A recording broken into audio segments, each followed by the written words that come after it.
बांधवांनो, जय मल्हार. धनगर जमातीच्या एसटी आरक्षणाचा लढा उद्या 21 जानेवारीला मुंबईमध्ये जाणार आहे. आम्ही शांततेच्या मार्गानं, संविधानिक मार्गानं चाललो होतो. शासनानं सहकार्य केलं नाही. असं वाटलं होतं कोर्ट सहकार्य करेल. कोर्टानं 28 तारीख दिली. आम्ही मागतो 21 तारीख. काल एकतर कोर्टानं नाही म्हणायला पाहिजे होतं किंवा हो म्हणायला पाहिजे होतं. संपूर्ण महाराष्ट्रामध्ये धनगर समाज बांधवांना माझी विनंती आहे, तुम्ही आहे त्या ठिकाणाहून तुम्ही मुंबईकडे निघलं पाहिजे. जिथं पोलिसांनी अडवलं, अटक केलं, तिथं आपण अटक व्हायचं, जेल भरायचं. एक तर आपण मुंबईत जाऊ, या भंडाऱ्यानं मुंबई पिवळी करायची, नाही तर या भंडाऱ्यानं पोलीस स्टेशन आणि जेल पिवळी करायची. पाहू या देवेंद्र फडणवीस साहेबांकडे किती जेल आहेत आणि किती पोलीस स्टेशन आहे. सगळ्याच्या मनामध्ये खदखद आहे. मी कुठल्या परिस्थितीमध्ये मी आता आलो, कुठल्या परिस्थितीमध्ये आलो, कसा आलो हे फक्त मला माहिती आहे. मी आता बाहेर पडलोय जालन्याच्या. मला प्रोटेक्ट करण्याची जबाबदारी सुद्धा तुमचीच आहे. मी आता सध्या परभणी जिल्ह्याच्या एका अशा ठिकाणी आहे की जिथं परभणी आणि बीडच्या बॉर्डरला मी आहे. पण सगळ्या लोकांनी ज्या ज्या सूचना तुम्हाला येतील त्या त्या सूचनाचं पालन करत, जे आमचे बांधव तुम्हाला सूचना करतील त्या सूचनाचं पालन करत तुम्ही तिथं जा. मी कुठे आहे? मी सेफ आहे. मी सेफ आहे, काळजी करायचं कारण नाही. जिथं तुम्ही याल तिथं मी येऊन जाईल. एकच विनंती आहे भावांनो, अभिनय तो कमी नाही.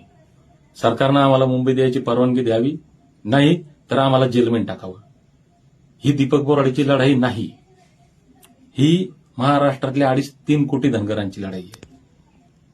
आणि मुंबईत जर मला कदाचित येताच नाही आलं एवढे प्रयत्न करून सुद्धा, तर प्रत्येक जण दीपक बोराडे. जो माणूस आझाद मैदानामध्ये जाईल तो दीपक बोराडे. जो पिवळा झेंडा घेऊन येळकोटचा जय घोष करेल तो दीपक बोराडे. ही दीपक बोराडेची लढाई नाही, ही लढाई महाराष्ट्रातल्या 2.5-3 कोटी धनगरांची आहे. ही लढाई आमच्या लेकराबाळांच्या कल्याणाची आहे.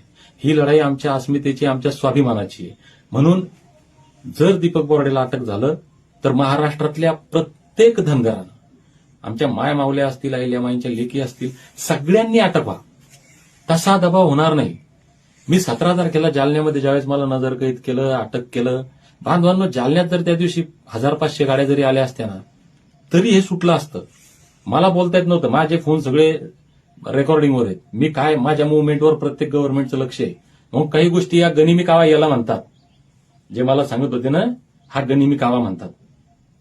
जालन्यात जे कर्फ्यूच्या वातावरणातून चारही बाजूनं पोलीस असताना मी बाहेर पडलो ना, याला गनिमी कावा म्हणतात. आणि दीपक बोराडेला तेच चांगलं येतं, कारण आमचं रक्त, आम्ही वंशज आहेत महाराजा यशवंतराव होळकरांचे, मल्हारराव होळकरांचे. त्यांनी जमिनीवर युद्धनीती शिकली होती. ही युद्धनीती आम्हाला पाहिजे ना.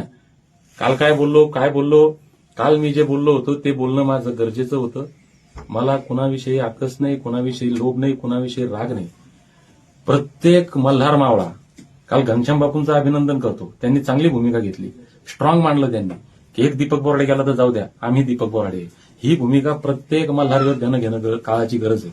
म्हणून भावांनो, उद्या घनश्याम बापू असू द्या की आणखी कोणी असू द्या, जो तिथं आझाद मैदान नाही तो दीपक बोराडे. फक्त विनंती आहे, मी अटक झालो तर महाराष्ट्रातल्या प्रत्येक धनगरानं जेलमध्ये जायचं. जोपर्यंत दीपक बोराडेला पोलीस सोडणार नाही तोपर्यंत कोणत्याच धनगरानं पोलीस स्टेशन सोडायचं नाही. काय करतील? गोळ्या घालतील, घालू द्या गोळ्या. यांनी जर गोळ्या घातल्या ना तर आपल्याला बाबासाहेबांनी शस्त्र दिलं, मताचा अधिकार.